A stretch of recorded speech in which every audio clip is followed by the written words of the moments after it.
Hello students, मैं आप लोगों को इस वीडियो में कक्षा 12वीं वाले विद्यार्थियों को रसायन सब्जेक्ट के दो दो नंबर के प्रश्नों को बताने वाला हूं। तो दो दो नंबर के प्रश्न में कौन कौन से प्रश्न इंपॉर्टेंट है, ठीक है। अभी इससे पहले मैंने आपको एक एक नंबर का प्रश्न बताया, अब मैं आपको दो दो नंबर के प्रश्न बताऊंगा।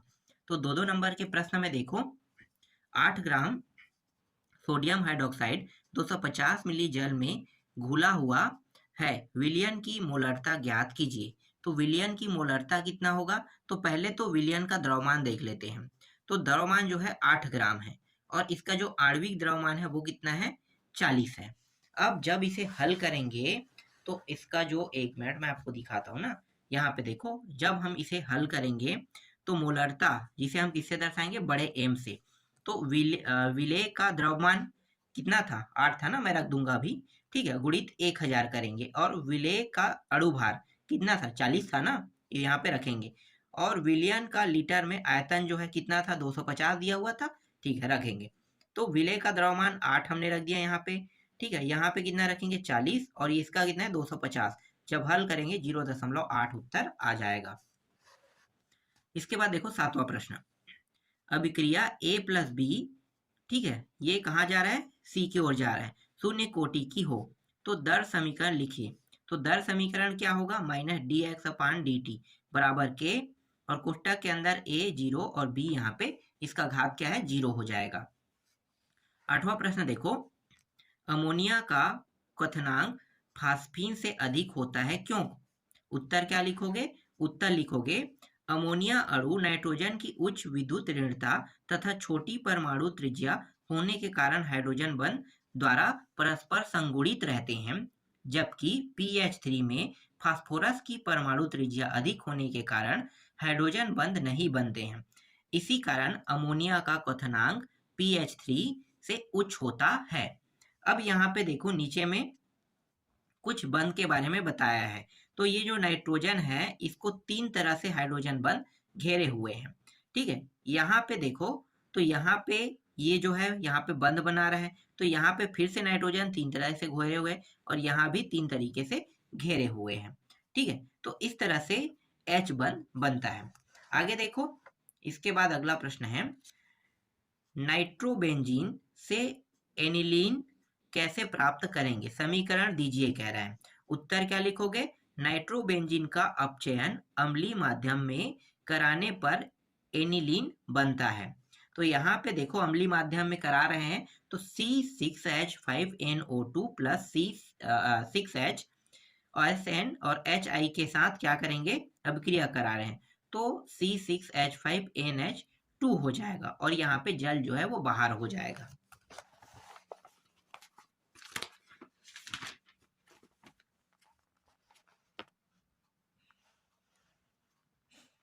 इसके बाद देखो 10वां प्रश्न, एक मिनट, हाँ ठीक है।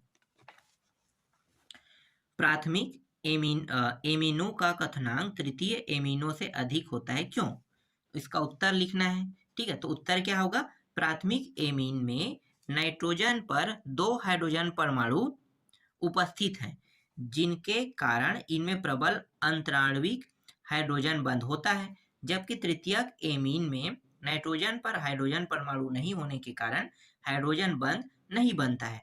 अतः प्राथमिक एमीनो का कथनांक तृतीयक एमीनो से अधिक होता है। यहाँ भी सेम टू सेम उसी तरह से बंध बना के बताया गया है, ठीक है। यहाँ पे देखो, नाइट्रोजन को 3 तरह से हाइड्रोजन घेरा और एक तरह से R जो है घेरा हुआ है।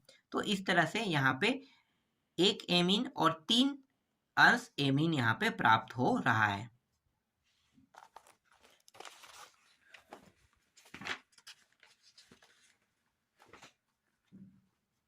इसके बाद मैं आपको दिखाता हूं, यहाँ पे देखो एक प्रश्न है, मोलरता की अगर परिभाषा पूछ दे तो फिर क्या लिखोगे? तो मोलरता की परिभाषा व सूत्र लिखे। 2 नंबर के प्रश्न है, किसी विलयन की मोलरता उसके 1 लीटर में घुले विलेय पदार्थ के मोलों की संख्या, इसे हम बड़े एम से दर्शाते हैं, इसी को हम क्या कहते हैं? मोलरता कहते हैं। तो मोलरता का सूत्र क्या है? विलेय के ग्राम अणुओं की संख्या, मतलब मोलों की संख्या को कहते हैं, अपान विलयन का लीटर में आयतन, यही क्या कहलाता है? मोलरता कहलाता है, ठीक है। इसका सूत्र भी हो गया। सातवां प्रश्न देखो, सातवां प्रश्न दिया है अभिक्रिया 2N2O5 क्रिया कर रहे हैं 4NO2 प्लस O2 के ताक्षणिक दर के व्यंजक लिखिए कह रहे हैं। तो यहाँ पे उत्तर क्या लिखना है, ताक्षणिक दर व्यंजक -1/2 d कोष्टक के अंदर N2O5 अपान dt बराबर -1/4 dNO2 और dt। ठीक है, तो d और यहाँ पे कोष्टक में क्या लिखना है, O2 अपान dt लिखना है। ठीक है, आठवां देखो अब, N कमरे के ताप पर कम क्रियाशील क्यों है। ठीक है, तो मतलब नाइट्रोजन की बात कर रहे हैं ना, तो नाइट्रोजन जो है वो कमरे की ताप पर कम क्रियाशील क्यों है। तो नाइट्रोजन के क्रम है कम क्रियाशीलता का कारण इसके परमाणु का आकार छोटा होने के कारण दो परमाणुओं के बीच प्रबल पी पाई माइनस पी पाई अतिव्यापन के कारण त्रिबंध N 3 बंध N बनता है, इसके कारण आबंध एंथैल्पी उच्च होती है। ठीक है, ये हो गया। नौवां प्रश्न देखते हैं। नौवां प्रश्न जो है वो ये है, थोड़ा सा बड़ा दिखाई दे रहा है नौवां प्रश्न, युग्मक अभिक्रिया को समीकरण देकर समझाइए। तो उत्तर क्या लिखोगे, युग्मक अभिक्रिया मतलब हिम ताप 0 अंश पर एनिलीन अथवा फिनॉल की बेंजीन डाइएन्जोनियम लवण से तनु अम्लीय माध्यम में क्रिया होने पर नारंगी लाल रंग का रंजक बनता है। यह अभिक्रिया युग्मक अभिक्रिया कहलाता है। जैसे कि यहाँ पे चित्र दिखाते हैं, देखो ये चित्र है बेंजीन डाइएजोनियम का, ठीक है, और क्लोराइड दिया हुआ है। तो देखो इस तरह से आकृति है, नाइट्रोजन है, क्लोरीन है, हाइड्रोजन है, और यहाँ पे इसे हम कहते हैं, इस आकृति को एनिलीन बोलते हैं।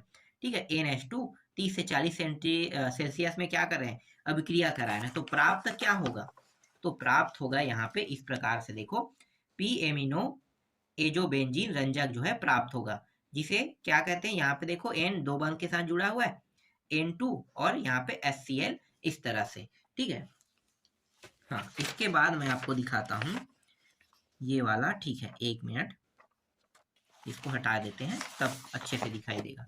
ठीक है, यहाँ पे देखो ये 10वां प्रश्न है, एथिल एमीन अमोनिया की अपेक्षा अधिक क्षारीय होता है क्यों। तो उत्तर क्या लिखोगे, अमोनिया तथा एल्कीन एमीन में कौन अधिक क्षारीय है और क्यों, समझाइए। ठीक है, ये दो तरीके से प्रश्न पूछा गया है और दोनों का जो प्रश्न है उसको इस तरह से पूछ सकते हैं, यहाँ पे बता दिया है पहले से। तो इसका उत्तर क्या होगा, इसका उत्तर होगा एथिल एमीन का वियोजक स्थिरांक Kb, जिसका मान कितना होता है 4.5 × 10⁴ है, जबकि अमोनिया का वियोजन स्थिरांक Kb 1.8 × 10⁵ है। अतः स्पष्ट है कि C2H5NH2 अमोनिया की तुलना में अधिक क्षारीय है। एथिल एमीन में एथिल समूह के +I प्रेरणिक प्रभाव के कारण नाइट्रोजन परमाणु पर एकांकी इलेक्ट्रॉन युग्म की उपलब्धता बढ़ जाती है और वे प्रोटॉन को अपेक्षाकृत और अधिक शीघ्रता से ग्रहण कर लेते हैं। इसलिए एथिल एमीन अमोनिया की अपेक्षा अधिक क्षारीय होता है। चलो आगे देखते हैं, और भी प्रश्न है हमारे पास 2-2 नंबर के। जितने प्रश्न हैं मैं आपको सबको बता रहा हूँ। ठीक है, सबको क्या करना है, तैयारी करते रहना है। चलो थोड़ा सा इसे छोटा कर लेते हैं तो अच्छे से दिखाई देगा। देखो यहाँ पे क्या पूछा है भाई, 6वां प्रश्न में मोलरता तथा मोललता में अंतर बताइए। तो मोलरता और मोललता को अगर याद करना है तो कैसे करोगे, मोलरता विलयन के आयतन से संबंधित होता है, इसे एम से प्रदर्शित करते हैं, जबकि मोललता क्या होता है, मोललता विलायक की मात्रा से संबंधित होते हैं, इसे भी बड़े एम से प्रदर्शित करते हैं।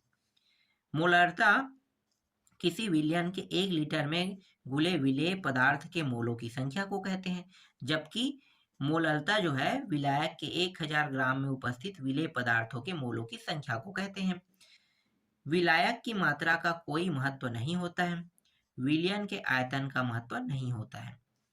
यह तापक्रम में परिवर्तन से परिवर्तित हो जाता है और इसका क्या होता है, ताप का प्रभाव नहीं पड़ता है इसमें। ठीक है, अब देखो यहाँ पे और कुछ प्रश्न हैं जो कितने कितने नंबर का है, 2-2 नंबर का ना। एक प्रथम कोटि अभिक्रिया के लिए अर्ध आयु काल ज्ञात कीजिए जब दर स्थिरांक 2 प्रति मिनट हो। तो दर स्थिरांक k बराबर 2 प्रति मिनट, मतलब अर्ध आयु काल t का क्या कर देंगे आधा, मतलब जब भी आधा करेंगे तो वही तो आधा आयु काल रहेगा ना। तो यहाँ पे इसको लिखेंगे कैसे, 0.693 अपान 2, इसको भाग दे देंगे तो ये मान प्राप्त होगा, जिसको हम लिखते हैं 34.6 गुणित 10 का घात -2 मिनट, इस तरह से लिखते हैं। आप चाहो तो इसको फाइनल उत्तर मान सकते हो, चाहो तो आप इसको भी फाइनल उत्तर मान सकते हो, ठीक है। रटना चाहो तो रट सकते हो, नहीं रटना चाहोगे तो आप इसको भी उत्तर में लिख देना, ठीक है। और इसी को लिख के बताया, ऐसा हम लिख सकते हैं, ठीक है। आगे देखते हैं हमारा 8वां प्रश्न क्या है भाई। देखो 8वां प्रश्न में दिया है H2O, मतलब जल है ये, ठीक है। जल एक द्रव तथा H2S, ठीक है, हाइड्रो क्या बोलते हैं, हाइड्रोसल्फ्यूरिक गैस बोलते हैं ना, सल्फ्यूरिक गैस। तो क्यों है, तो यहाँ पे ऑक्सीजन के छोटे आकार और उच्च विद्युत ऋणात्मकता के कारण जल के अणु हाइड्रोजन आवरण के द्वारा अधिक संगुणित होकर पास पास आ जाते हैं। इसके परिणाम स्वरूप यह द्रव अवस्था में रहता है, जबकि सल्फर की परमाणु त्रिज्या अधिक होने के कारण जो H2S है के अणु दुर्बल वंडरवाल्स बल द्वारा आकर्षित होते हैं, अतः अणु दूर दूर होने के कारण यह गैस होती है, ठीक है। जिसके अणु पास पास होंगे वो क्या होंगे, ठोस अवस्था में होगा, जिसका अणु सबसे दूर दूर में होगा गैस, और मध्यम में होने पर क्या होता है, द्रव अवस्था में। तो 3 अवस्था होता है, ये तीनों अवस्था के हिसाब से बताया है। तो ये गैस में है, क्यों, क्योंकि ये इसके अणु जो है दूर दूर है। इसके बाद देखो ये 9वां प्रश्न, ठीक है। 9वां प्रश्न क्या है, एनिलीन की ब्रोमीन जल पर क्रिया का समीकरण दीजिए कह रहा है। तो यहाँ पे आप देख सकते हो ये एनिलीन है और ये क्या है, ब्रोमीन वाला है ना, तो ट्राई ब्रोमो एनिलीन श्वेत अवक्षेप। तो यहाँ पे आप पूरा देख सकते हैं, यहाँ पे अमोनिया, यहाँ भी ऊपर में अमोनिया है, यहाँ पे प्लस 3Br2 से जुड़ा हुआ है, और यहाँ पे इसको क्या कर दिया, 3 भागों में यहाँ पे बांट दिया है, प्लस 3Br को लिख भी दिया है, ठीक है। यहाँ पे 2 अणु है ना, तो 2 बार हो गया, 3 दूनी 6, तो ये 3 यहाँ पे 3 यहाँ पे 6, इस तरह से हो गए, तो 2 4 6 इस तरह से ये बता दिया है, ठीक है। यहाँ पे देखो 10वां प्रश्न, डाई एजोटीकरण से आप क्या समझते हैं, उत्तर क्या लिखोगे, एनिलीन के हाइड्रोक्लोरिक अम्ल के विलयन को हिम मिश्रण द्वारा 5 सेल्सियस तक ठंडा करके उसमें सोडियम नाइट्राइट का हिमशीत विलयन मिलाने पर बेंजीन डाईएजोनियम क्लोराइड बनता है। इस प्रकार एमीन समूह का डाईएजो समूह द्वारा विस्थापन को डाईएजोटीकरण कहते हैं, और इसका जो रासायनिक सूत्र है कुछ इस प्रकार से है, NaNO2 प्लस HCl ठंडा करने पर HNO2 प्लस NaCl, ठीक है। तो इस तरह से आप इसे बता सकते हैं। इसके बाद और कुछ इंपॉर्टेंट प्रश्न हैं, उनको भी मैं आपको बता देता हूँ। जितने भी इंपॉर्टेंट प्रश्न हैं हम उन्हीं को देख रहे हैं, ठीक है। यहाँ पे देखो 6वां में क्या दिया है भाई, मोललता की परिभाषा कीजिए वह सूत्र लिखिए, ठीक है। इससे पहले हमने मोलरता का देखा है, अब मोललता का देख रहे हैं। तो देखो क्या होता है, किसी विलयन की मोललता प्रति 1000 ग्राम विलायक में घुले विलेय पदार्थों के मोलों की संख्या इसे m से प्रदर्शित करते हैं, ठीक है। प्रति 1 किलोग्राम विलायक में मोललता निकालना है, तो विलेय का द्रव्यमान और यहाँ पे क्या है, विलायक का आणविक द्रव्यमान होगा, ठीक है। आगे देखो 7वां प्रश्न, एक अभिक्रिया A प्लस बी उत्पाद के लिए वेग नियम R बराबर के, और यहाँ पे A जो है हाफ है 1/2, B जो है 2 है, 2 घात है, तो अभिक्रिया की कोटि बताना है। तो अभिक्रिया की कोटि कितनी होगी, तो देखो ये दोनों जो मान है इसको निकालेंगे, तो 1/2 और यहाँ पे 2 है, तो इसको लिख देंगे, तो ये क्या हो जाएगा 2.5 आएगा, ये अभिक्रिया की कोटि है। 8वां प्रश्न देखो, हीलियम गैस के कोई 2 उपयोग लिखिए कह रहे हैं। तो हीलियम का घनत्व तो बहुत कम है, अतः मौसम का पता लगाने वाले गुब्बारों में आजकल हाइड्रोजन और हीलियम के मिश्रण का उपयोग किया जाता है। 9वां प्रश्न देखो, 9वां प्रश्न में क्या दिया हुआ है, मैं इसे थोड़ा छोटा कर लेता हूं जिससे ये स्पष्ट रूप से पूरा दिखाई देने लगे हमारे एक ही वीडियो में। और छोटा करना पड़ेगा क्या, ठीक है, अब आ जाएगा।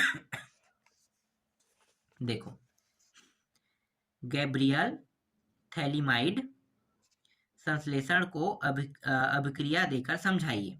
तो अभिक्रिया देकर समझाना है तो ये पूरा पढ़ने वाला टॉपिक है। इस अभिक्रिया में थैलीमाइड के OH से क्रिया करके पोटेशियम थैलीमाइड बनाता है, जो एल्किन हैलाइड से अभिक्रिया कर एन एल्किल थैलीमाइड देता है, जिसके जल अपघटन से शुद्ध प्राथमिक एमीन प्राप्त होता है। तो आपको इस तरह से क्या कर देना है, सूत्र बनाना है। 2 नंबर के प्रश्न है, सोचो इतना सारा करना पड़ेगा 2 नंबर में। जैसे जैसे क्लास बढ़ते जाएगा वैसे वैसे आपको लिखना भी ज्यादा पड़ेगा, ठीक है। कॉलेज में तो और ज्यादा लिखना पड़ता है। 2 नंबर के प्रश्न मतलब आपको एक पेज, आधा पेज में पूरा लिखना पड़ेगा।